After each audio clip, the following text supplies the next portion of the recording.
Et on est de retour pour l'atelier numéro 3. C'est ouf, on enchaîne. Moi, je suis surexcitée, j'adore vous rencontrer tous.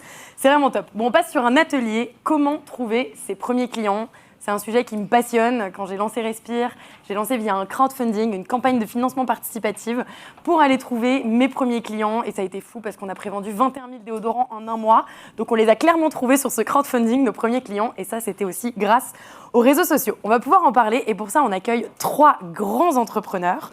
Donc, on a Margot Bruino qui est cofondatrice de Encaval. Encaval, c'est un concept inédit. C'est un jeu d'enquête par courrier. Elle va nous en parler. On a Sébastien Perron qui est directeur de Les Folies Web. C'est des ateliers web gratuits organisés partout en France et des webinars. Et on a Maud Caillot qui est cofondatrice de Gringot, qui est une néobanque verte et que je connais plutôt bien puisqu'on était toutes les deux dans le classement 30 Under 30 de Forbes l'année dernière. Ravie de vous accueillir tous les 3. Alors, question numéro 1, vous n'étiez pas là à l'atelier numéro 1, mais c'était l'art du storytelling. Et on avait Tigran, le fondateur de Big Mama, et Guillaume Lacroix de Brut.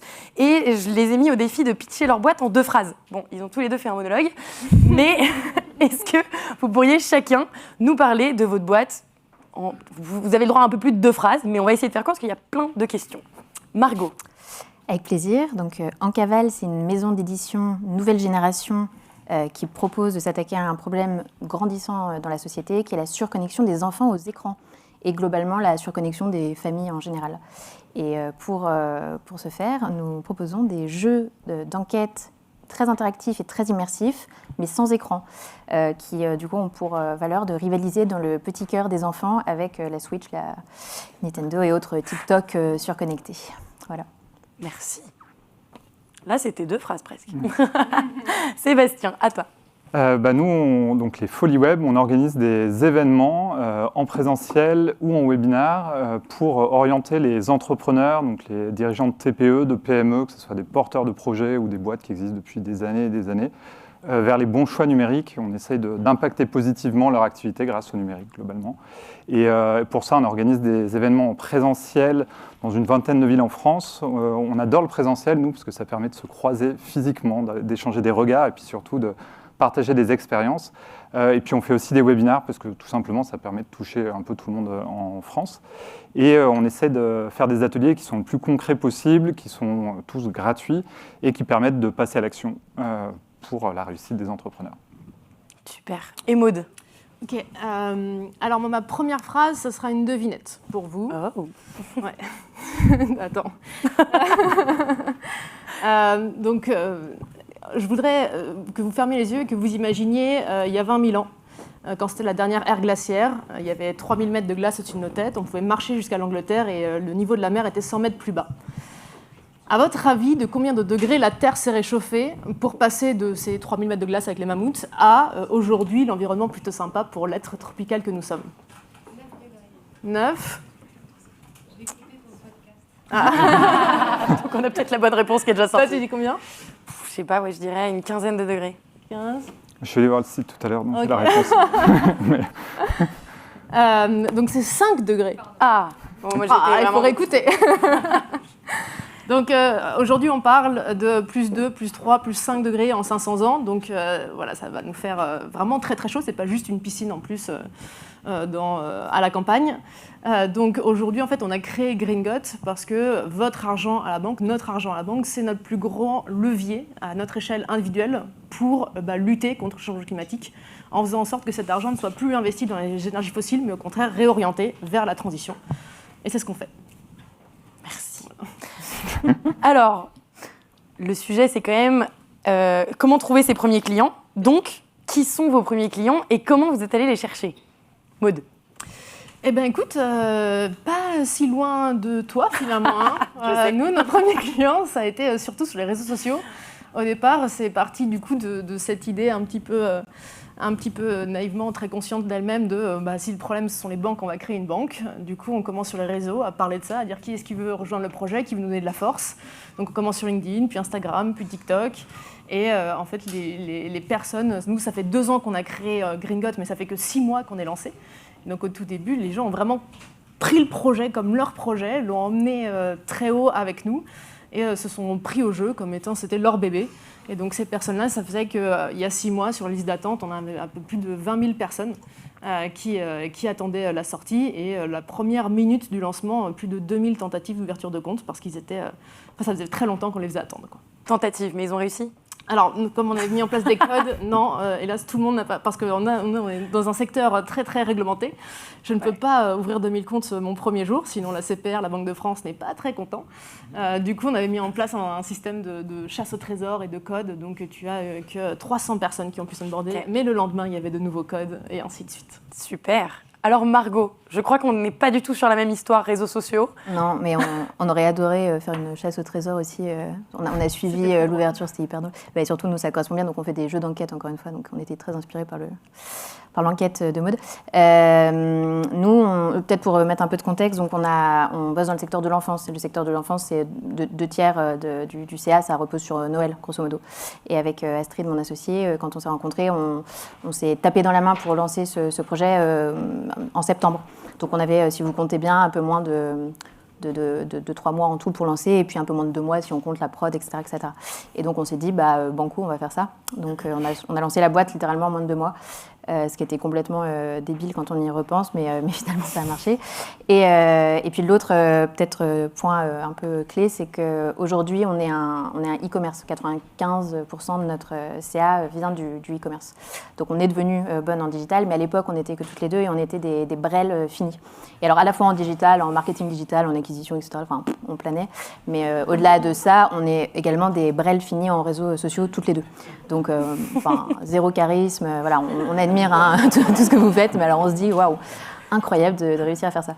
Donc du coup on a fait ce qu'on savait faire nous, sachant qu'on avait une pression financière énorme parce qu'on avait 1 an de chômage devant nous, on n'avait pas de fonds, enfin bref, on y est vraiment allé à l'aventure quoi, et on a fait beaucoup de physique. Donc en fait on a pris toutes les opportunités qui s'ouvraient à nous, on a fait des salons, des pop-up, enfin bref, voilà, partout où on nous invitait on y allait, et en fait ça rejoint quand même l'aspect digital. On a créé notre première communauté comme ça, et avec un lien hyper fort, parce que toutes les personnes qui ont acheté en cavale nous connaissaient, nous.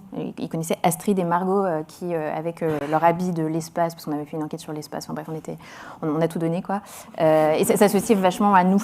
Et donc ces gens-là sont d'ailleurs devenus nos premiers ambassadeurs. On fait des petits parce que, du coup, on savait qui venait par eux. C'était ouf. Et leurs enfants sont restés abonnés le plus longtemps possible. Donc ça, c'était assez fort. Ouais. Et bon, et après, finalement, on a fini par avoir un peu de gens sur Instagram, etc. quoi. Finalement, vous êtes sur Instagram. Ouais, on est sur Instagram. On est vachement moins forte que vous. Merci Margot. Et Sébastien? Eh ben, nous, donc, on conseille des dirigeants pour savoir comment eux vont trouver leurs premiers clients. C'est plus intéressant que nous, comment on trouve nos premiers clients. Mais en fait, le premier sujet qu'on essaie de leur raconter, c'est de se dire, c'est quoi votre plan? Quel est le plan? Avant de foncer tête baissée, fixez-vous un cap.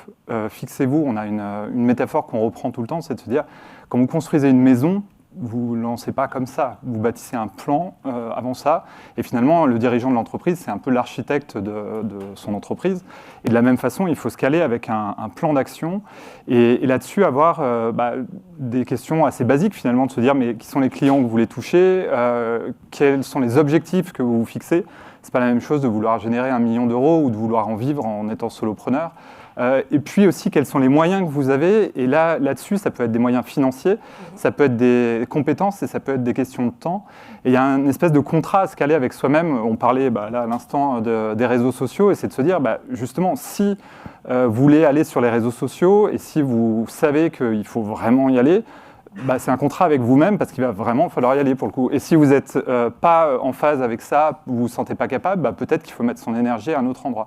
Et en tout cas, fort de ces questions-là, des réponses plutôt à ces questions-là, essayer de bâtir un plan, mettre des chiffres, mettre des hypothèses. C'est vachement dur au début et puis on se plante bien souvent par ailleurs. Si possible, on met des chiffres qui sont plus bas que la réalité, puis peut-être que ça sera l'inverse dans un premier temps. Mais là où c'est hyper important, c'est que ça vous permet ensuite de pouvoir comparer et de pouvoir focaliser votre énergie à différents endroits. Et puis vous allez avoir par ailleurs des opportunités qui vont apparaître, ce sera très bien comme ça. Mais si vous avez un plan, vous serez en mesure d'être beaucoup plus efficace et impactant dans la durée. Merci beaucoup. Voilà. C'est super, tu te positionnes comme un expert en effet qui peut aller qui donnent les conseils aux entreprises sur Ouais, comment on essaye en tout cas. aller chercher leurs premiers clients avec le physique plus et le digital côté Maud. Alors comment vous, Maud et Margot, vous travaillez vos canaux actuels pour aller chercher toujours plus de clients sur chacun des canaux? Alors nous, ce qu'on fait, c'est justement avec cette communauté-là, leur donner les outils pour qu'eux-mêmes parlent à leur communauté, qui ensuite parlent à leur communauté, et comme ça, exponentiellement, ça grossit beaucoup et on a une belle awareness ensuite sur ce qu'on fait. Donc on a mis tout en place un programme d'ambassadeurs, un programme de reward, donc de fidélité, où en fait chaque personne qui veut s'engager un peu plus, parce que c'est sur la base du volontariat évidemment, si vous avez envie d'aller faire plus avec nous, vous pouvez partager ça. On va faire une petite mission là, de Noël, il faudra faire des petits cookies et l'emmener dans son entreprise et pitcher Gringot. Enfin, vraiment, ça peut être des choses très, très simples comme ça, mais on nourrit cette communauté qui nous donne énormément, on leur donne énormément et on récolte des fruits absolument incroyables. Et je trouve ça intéressant ce que tu dis de faire des plans, mais je ne sais pas quelles sont vos expériences des plans au début. Ça ne marche pas à tous les coups. Des plans aussi, tu te rends compte qu'à chaque fois, moi je me souviens, la première personne que j'ai embauchée en com, c'était pour écrire des articles de blog.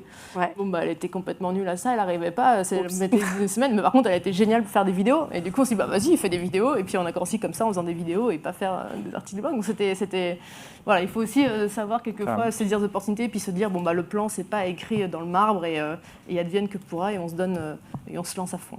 Complètement d'accord. On fait des plans, mais il faut être capable de bifurquer du plan à n'importe quel moment, parce Exactement. que Guillaume nous le disait tout à l'heure, tout ne se passe jamais comme prévu. Exactement. Je ne sais plus exactement la phrase, vous l'avez peut-être noté, mais c'était quelque chose de ce style-là. Et alors, donc tu es sur le digital, tu fais grandir ce digital en effet en nourrissant toujours, en animant cette communauté avec des nouvelles idées.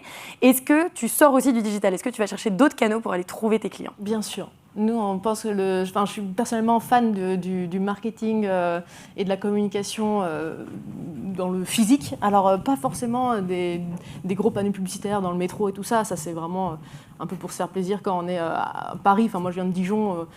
Quand il y a des pubs dans le métro, on les voit pas. On voit rien.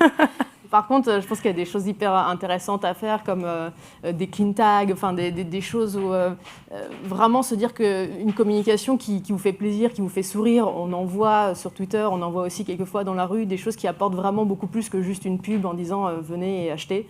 Donc voilà, on pense beaucoup à ça et on essaye toujours de garder un maximum d'humour et un peu de dérision, parce qu'on s'attaque à un problème qui est très très lourd, pas très joyeux tout le temps. Donc on essaye d'amener toujours de la bonne humeur et passer un bon moment. Super. Et Margot, toi tu as aussi des clients qui grandissent, qui ne restent pas enfants toute leur vie. Totalement. Comment ça se passe toi pour aller acquérir des nouveaux clients, les différents canaux sur lesquels tu travailles? Ouais. Alors nous, on fait du marketing digital d'acquisition un peu classique avec des pubs sur Facebook, sur Google, sur Instagram, etc. Mais ça, c'est vraiment pour des parents, pour des adultes en fait qui ne connaîtraient pas du tout en cavale. Ce qui est le plus intéressant, c'est de fidéliser et de garder finalement et de faire grandir la communauté. Et on a créé un truc assez rigolo il y a 2 ans qui s'appelle la Brigade en cavale. Et on a créé ce truc-là en se disant animer un groupe Facebook où tu as 10 000 personnes. Il y a un truc un peu... on regardait plein de marques qui faisaient ça et en fait on trouvait que souvent c'était un peu foireux, il y avait beaucoup de choses et puis pas grand-chose finalement dans l'essence. Donc on s'est dit on va ouvrir ce truc-là, on va dire qu'il y a 100 places puis on verra bien quoi. Et donc on a fait des entretiens d'embauche de familles. Il y a 900 familles qui ont postulé à ce truc-là, donc c'était un délire. Mais parce qu'en plus, le truc était assez sévère, quoi. On leur disait, en fait, on va pas vous filer des trucs gratos, on va vraiment vous faire taffer, quoi. Ça va être fou, il faut accrochez-vous. Et donc voilà, on a eu ces 900 ou 1000 candidatures, on en a choisi 100. Et donc ces 100 familles font partie de la brigade. Et eux sont devenus des espèces de super ambassadeurs. Ils testent les jeux, ils en parlent autour d'extra. Donc tout ça, je pense que ça revient en fait d'une façon ou d'une autre à chaque fois autour de cette idée de communauté, mais les meilleurs porte-parole, les meilleurs hommes sandwich qu'on aura tous jamais, c'est vraiment en fait les gens qui payent déjà ce service, qui ont passé la carte bleue, quoi. C'est pas juste une promesse de don, et qui sont capables, qui connaissent le produit, qui sont capables d'en parler. Donc ça, c'est quand même hyper important. Et il y a un autre truc, j'étais là pour la première table ronde. Je crois que c'est Tigrane qui disait que les idées les plus pourries, il fallait vraiment les mettre à l'œuvre. Nous, c'est ça, les idées cons, il faut les faire. Ouais. Nous, on s'est lancé, donc du coup, 2019, début 2020, on commençait à prendre notre envol, et puis donc le Covid est arrivé, comme tout le monde le sait. Notre atelier a fermé, parce qu'on a un atelier ESA, donc protégé, etc. Bref, c'était la galère. Et du coup, là, le seul truc qu'on s'est dit qu'on pouvait faire, le seul truc qu'on pouvait faire vraiment, c'était créer du contenu, parce que c'est ça qu'on fait bien, c'est créer du contenu pour les enfants, et le mettre en ligne gratuitement. Donc en fait, franchement, une après-midi, je regarde Astrid au fond, mais une après-midi et demie, quoi, on a fait ce qu'on savait bien faire, c'est-à-dire un jeu d'enquête hyper beau, hyper illustré et tout, mais qu'on a fait sous format PDF, on a fait 10 pages, c'était chouette, et voilà. Et on l'a mis en téléchargement contre email. Et en fait, on s'est retrouvés en, 3 semaines à avoir 60 000, 70 000 mails de familles au bout de leur life, parce qu'ils étaient enfermés avec leur enfant H24, voilà. Et au-delà de ça, on s'est aussi retrouvés à avoir une pleine page, si je dis de bêtises, tu m'arrêtes, mais dans le journal du dimanche ou le Parisien, enfin bref, donc une pleine page sur comment occuper ses enfants, et donc il parlait de en cavale et de ô combien c'était fantastique, voilà. Et donc là, tu te dis, putain, donc c'est le truc qui nous a coûté le moins cher de la Terre. On y a pensé 10 minutes top chrono, voire il y en a une de nous deux qui a dû dire ouais. Et voilà. Donc son histoire là de devanture, je rejoins à 10 000%. Et surtout, c'est un truc rigolo, quoi. Enfin, je veux dire, c'est cool à raconter après, t'es content. Nous, ça nous a fait marrer. Et c'est toujours un truc qu'on fait circuler. Donc, on fait des campagnes de lead maintenant. Voilà, on a un peu brandé le truc. On a un petit peu d'argent sur Facebook pour que ça circule. Mais en tout cas, c'est toujours ce truc-là fonctionne toujours, quoi. Et c'est peut-être pour rebondir là-dessus, vos 2 exemples, il y a un truc qui est hyper intéressant, c'est que dès le début, ou plus ou moins contraint par le Covid, ou pensé dès le début, il y a un sujet de capter l'adresse email des gens. Et ça, c'est tout bête, mais on a un réflexe, parce que naturellement, on est sur les réseaux sociaux, donc on a un réflexe vers les réseaux sociaux, il y a plein de trucs à faire sur les réseaux sociaux, mais en fait, on oublie parfois un truc qui est tout bête, c'est d'essayer justement de capter l'email des personnes, parce que ça va permettre de garder le lien ensuite avec ces personnes. Et le Covid, ça a été un accélérateur de dingue pour ça, parce que les gens, en fait, il y a eu 2 populations. Il y a des gens qui avaient, notamment les commerçants, qui avaient l'adresse email de leurs clients, et qui pouvaient garder le lien, les contacter, leur dire on est ouvert là, et puis tiens, ça a encore changé, on est ouvert à telle heure, et puis tiens, on peut faire du click and collect parce qu'on s'y est mis, etc. Et puis ceux qui n'avaient pas l'adresse email de leurs clients. Et là, donc, ils devaient imaginer que les clients allaient passer devant leur vitrine, sachant qu'ils étaient confinés, donc ils avaient quand même assez peu de temps, si on se rappelle. Donc, par chance, ils pouvaient passer devant les vitrines ou pas. Et du coup, ce sujet d'avoir l'adresse email, c'est important aujourd'hui que le Covid est pas complètement derrière nous, mais quand même. Et on voit qu'à travers les 2 exemples qu'on a ici, ça permet de recontacter des gens qui peuvent être des prospects, qui peuvent être des clients. Si c'est des clients, de s'en servir, si je peux le dire comme ça, c'est pas très beau, mais comme ambassadeur, et de se dire, finalement, les premiers clients vont devenir des ambassadeurs, et notamment vont laisser les premiers avis, typiquement. Et potentiellement, ces premiers clients, c'est des personnes avec qui vous avez envie de prendre des cafés, avec qui vous avez envie d'être au téléphone, avec qui vous pouvez prendre des bières, pour ceux qui préfèrent les bières au café. Mais en fait, vous avez envie de tout savoir sur eux, sur l'expérience qu'ils ont eue avec votre produit ou votre service, sur leurs usages, parce que derrière, vous allez pouvoir faire des copier-coller et vous dire, si vos clients ils sont à fond sur les réseaux sociaux, allez à fond sur les réseaux sociaux, mais posez leur la question de quoi exactement et faire quoi exactement. Et comme ça, vous allez apprendre 1000 fois plus qu'en réfléchissant entre 2 murs ou entre vous, quoi. Donc, hyper important. Sur ce que tu disais, les idées les plus bêtes et les plus rapides peuvent vous ramener beaucoup de choses. Moi, j'ai une petite anecdote là-dessus aussi. Le tout 1er avril, donc c'était 2021, on se demande ce qu'on veut faire. On voulait faire une petite vanne et tout, on ne trouvait pas. Et puis la veille, on se dit, on va faire un tweet d'Elon Musk qui dit qu'il nous a donné 100 millions. Ça nous a pris littéralement 13 secondes de faire ça sur un Figma. Enfin, c'est très très simple de faire un faux tweet et tout.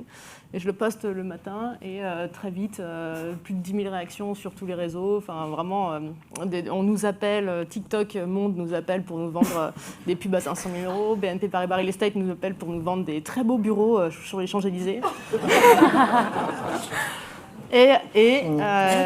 Pardon, j'ai pas de micro. Ok.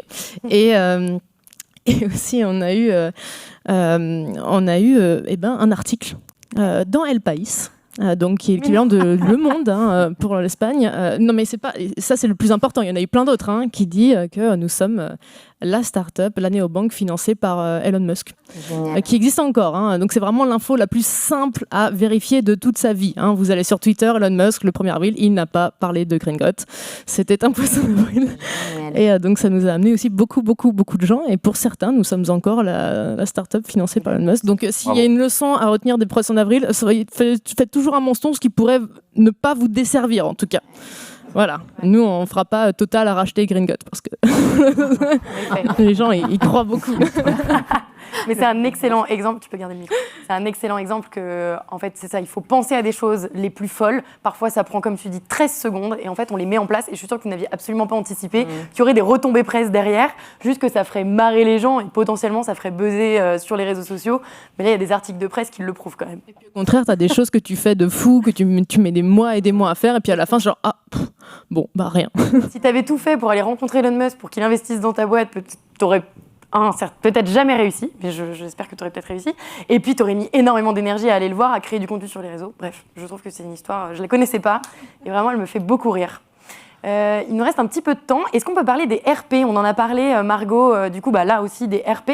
Comment vous travaillez les RP ? Et Sébastien, peut-être que tu as des conseils aussi sur comment travailler ces RP, parce que les relations presse, relations publiques, c'est aussi ce qui nous permet d'aller chercher des clients.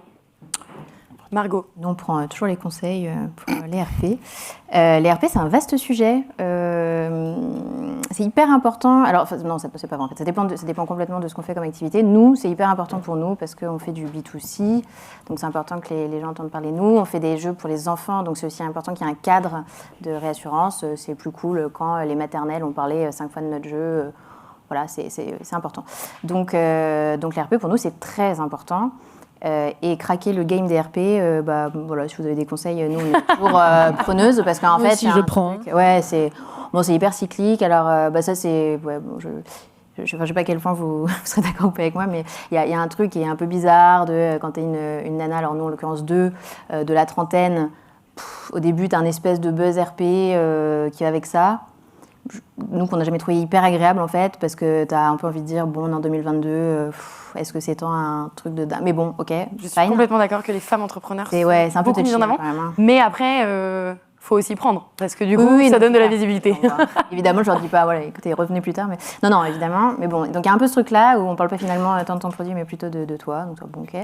Et puis, il y a l'autre truc de vraiment la nouveauté, c'est hyper important, quoi. Donc nous, on a toujours l'impression qu'en fait, si on lance pas, je sais pas moi, 5 nouvelles thématiques de jeu par an, on sert à rien, quoi. Voire même si on n'ubérise pas le jeu pour enfants sans écran, on sert plus à rien. Donc ça, c'est un peu un truc qui est difficile, je trouve, en plus à gérer, même au niveau égo, parce qu'en fait, la première année, finalement, on faisait pas grand-chose, nos jeux étaient pas hyper aboutis, et on est passé sur Europe 1, France Inter. Enfin, tu te fais tous les plateaux sans en avoir trop demandé.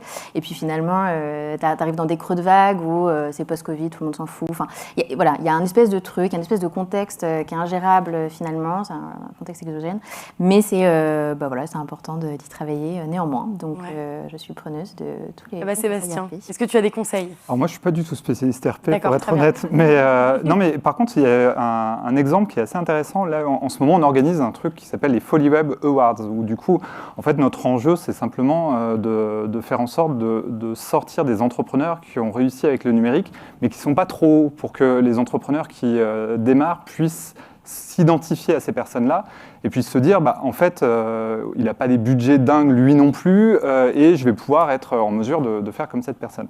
Et là, on en est au stade, il y a eu les candidatures, on en est au stade où il y a 17 projets qui ont été retenus et du coup, les gens peuvent voter maintenant pour retenir les projets qui vont gagner.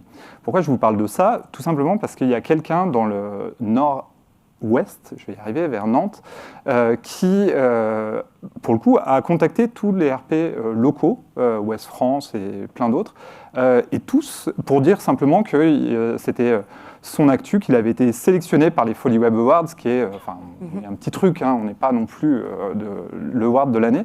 Et bien en fait, c'est sans doute tombé au bon moment, et puis sur quelque chose d'extrêmement local, avec l'objet de son entreprise. Il fait des vélos hollandais, en l'occurrence, tombé probablement pile au bon moment pour les journalistes.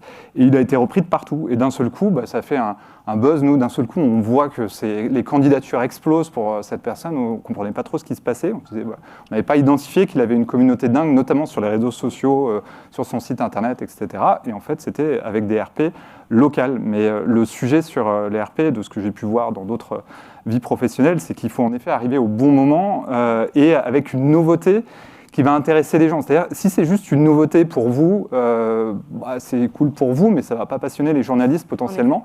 Et donc, il faut arriver à être sur quelque chose qui peut intéresser des journalistes qui sont sollicités. Il faut les imaginer être sollicités toute la journée par des gens qui, comme vous, espèrent qu'on va parler d'eux, quoi. Donc, il faut arriver à se démarquer. Faut nourrir les journalistes, faut leur raconter des histoires, une magnifique histoire comme Elon Musk qui investit dans Gringotte, ça marche. Moi, un conseil que je peux vous donner, je l'ai découvert il y a quelques semaines, c'est j'ai regardé le nombre de déos que j'avais vendus depuis que j'ai lancé le déo-stick et j'ai réalisé que ça faisait un tout petit peu plus qu'un déo par minute en une année. Et du coup, j'ai envoyé la punchline aux journalistes, un déo respire se vend toutes les minutes en Europe. Ça a buzzé, j'ai eu plein de retombées. Donc, en fait, comme quoi, il faut juste twister un petit peu à chaque fois ce qu'on fait dans notre boîte, se dire, tiens, est-ce que les chiffres, on ne peut pas les adapter à du temps passé ? Enfin, toujours essayer de twister et avoir des idées un peu simples où nous, ça ne nous paraîtrait pas dingo, mais en fait, les journalistes, ils vont se dire, tiens, ça va interpeller dans la presse. Je vois que le temps file, on va passer à la question du public. Oh, direct, waouh, il y en a une qui se lève. Vas-y. Allez. Attends, il y a un micro qui arrive.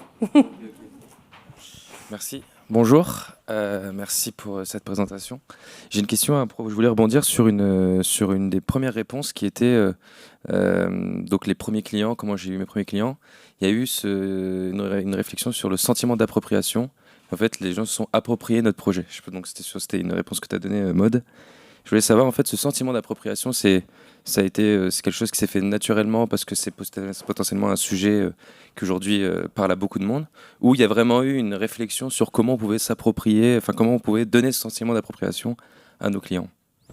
Alors, il n'y a pas eu masse de réflexion. C'est venu très naturellement, en fait. En fait, juste pour resituer le contexte, donc moi, je démissionne de mon premier CDI 3 mois après avoir signé mon CDI. Mon cofondateur revient de New York, donc il a pas non plus de chômage ni rien du tout, il sait juste qu'il veut se lancer dans l'entrepreneuriat à impact. On vient de trouver notre 3e cofondateur, CTO.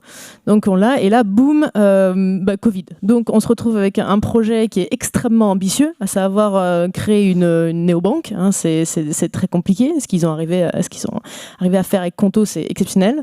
En plus de ça, on parle de climat. Il y a 2 ans, 3 ans, c'était pas encore hyper à la mode, et on arrive dans le Covid, donc où tout le monde nous dit que le système, notre civilisation est en train de s'effondrer, ça va être voilà. Bref, du coup, et on a dû trouver des moyens de se sentir moins seul dans ce projet. Tout très très égoïstement, en fait, de se dire que si on est 3 à rêver de ça, ça fait flipper. Si on est 10 000 à rêver de ça, 20 000 à rêver de ça, 200 000 aujourd'hui à rêver de ça, c'est déjà beaucoup plus confortable. Et du coup, on leur a juste demandé qu'est-ce que vous voulez, qu'est-ce qu'on fait, comment on appelle la marque, c'est quoi le logo, quel projet on finance en premier, tout ça. Et donc, en fait, pour nous, ça nous rassurait beaucoup. On savait qu'on allait dans la bonne direction. Et puis, pour les personnes de la communauté, ça les faisait kiffer parce qu'elles participaient et qu'elles créaient leur marque avec nous. Ça résonne beaucoup parce que chez Respire, on a aussi beaucoup fait ça en tant que on a créé La Ruche Respire, qui est une communauté de co-créateurs et donc à qui on pose beaucoup de questions. Donc en effet, que ce soit pour de la banque ou pour des déodorants ou même pour des jeux pour enfants, finalement, ça marche très bien. Donc très bien d'aller voir sa communauté et de demander ce qu'ils veulent comme produit, ce qu'ils veulent comme service pour eux. On a une autre question qui vient des réseaux sociaux, je crois. Par là ? Oui, c'est exact. Donc déjà, merci beaucoup pour tous vos insights. Et du coup, la question est la suivante. Est-ce que vous conseillez d'internaliser la communication ou plutôt de se faire aider par une agence ou des freelances, d'après vous ? Qui a envie de prendre cette réponse ? Ouais. Est-ce que Margot et Maud, vous vous êtes fait accompagner par des freelances ou des agences ? J'ai l'impression que c'est... nous, on internalise. On internalise à fond, et on internalise parce que parce que ce qu'on essaye de faire, c'est plutôt de développer le prochain Harry Potter que le prochain énième magazine jeunesse. Donc en fait, il y a un truc autour à la fois de l'identité de marque, mais aussi du coup de l'identité du produit, de l'univers, de l'Académie des enfants espions. Enfin bref, je vous passe un peu les détails, mais il y a un truc qui est vraiment, c'est nous. Et donc c'est assez difficilement... voilà, on ne peut pas le donner en petit paquet comme ça à une agence à l'extérieur en espérant monts et merveilles, sans y mettre, je pense, pas mal d'argent.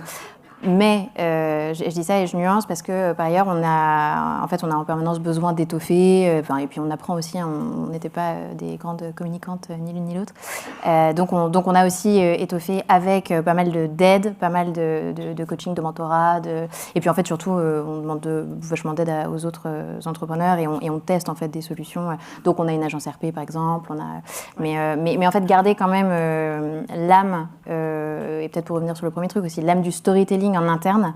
Je pense que de temps en temps, on passe un peu pour des ayatollahs, même auprès de notre équipe, parce qu'on a... moi, j'ai le goût du verbe, Astrid a le goût de l'image et de la DA, et en fait, du coup, à nous deux, on a quand même une image assez précise de ce que les choses doivent être. Donc évidemment, il faut être un peu flex et voilà, et tout. Il y a des très bonnes idées qui viennent d'ailleurs, et ça, c'est hyper important d'ailleurs aussi à cultiver, et faut pas rester complètement figé sur son truc, mais par contre, faire vivre cette identité de marque, en fait, au début, ça repose quand même par ce qu'on y met de nous. Et du coup, c'est ça, quoi. Enfin, je veux dire, ça repose du coup sur nous aussi, sur la petite patte de la fin, le mot qu'on change, mais en fait qui donne le ton et qui fait que, et qui, en tout cas, pour une maison d'édition, est forcément hyper importante.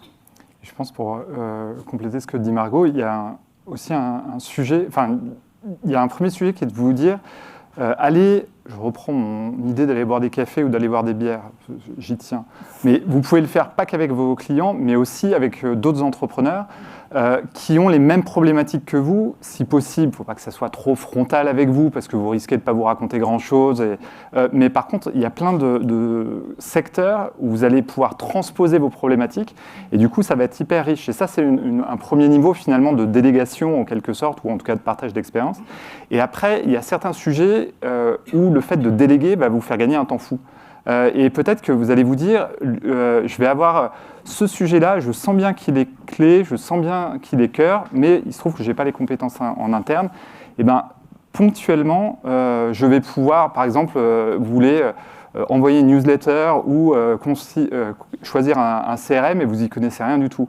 Eh ben, prenez quelqu'un qui va vous accompagner là-dessus dans un premier temps, qui va vous aider à vous lancer, et après vous pourrez décliner. Mais ça va vous faire gagner énormément de temps, et le temps, c'est ce qui nous manque à tous en tant qu'entrepreneurs, globalement.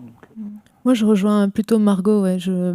Non, mais c'est très bien. Non, mais j'entends parfaitement. C'est juste qu'il faut bien déterminer. En effet, il faut savoir déléguer. Mais qu'est-ce qui est core en fait à ton business? Exactement. Je pense qu'au niveau de notre business, on sait que nous, on est B2C, donc on parle à des particuliers. Notre marque, c'est très important. C'est ce qui fait aussi beaucoup notre communication, notre visibilité et tout. Et puis aussi au début, on n'avait pas d'argent.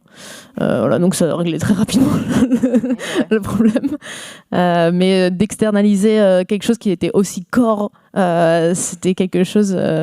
c'est mon petit bébé, je préférais le garder. Et puis quand on est jeune entrepreneur, on peut aussi avoir des idées, un peu comme Tigran Sedou nous racontait tout à l'heure, le fait d'aller mettre une affiche avec en photo son producteur avec ses tomates en couple depuis 30 ans.